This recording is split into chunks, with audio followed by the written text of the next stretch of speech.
ચેતર વસાવાને સજા અંગે ગોપાલ ઇટાલિયાનું નિવેદન પણ સામે આવ્યું છે। દિલ્હી અને ગુજરાતની કાયદાની ટીમ સક્રિય છે। જરૂર પડશે તો અમે હાઈકોર્ટ અને સુપ્રીમ કોર્ટ સુધી જઈશું।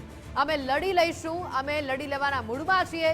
ચેતર વસાવા આદિવાસી સમાજનો અવાજ બન્યા છે। ચેતર વસાવાને તોડી પાડવા માટે અનેક પ્રયાસો થઈ રહ્યા હોવાની વાત પણ તેમના દ્વારા કરવામાં આવી।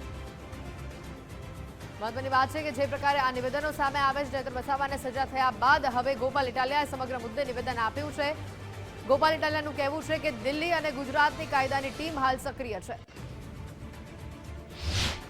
અમારા સુપ્રીમ કોર્ટની એડવોકેટ્સની ટીમ અત્યારે સક્રિય છે દિલ્હીથી। અમારા ગુજરાત હાઈકોર્ટના એડવોકેટ્સ પુનિતભાઈ જુનેજા, ઓમભાઈ કોટવાલ, દિવ્યેશભાઈ સહિતની અમારી ટીમ, પ્રણવભાઈ, બધા એક્ટિવ છે। હું પોતે પણ આમાં એક્ટિવ છું।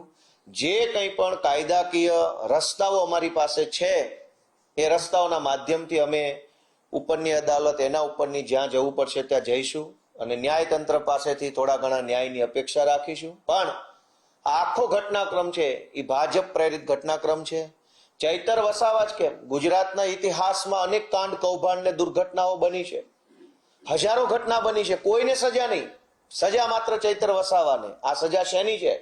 આદિવાસીઓ માટે, ગુજરાત માટે બોલવાની સજા થઈ ચૈતર વસાવાને।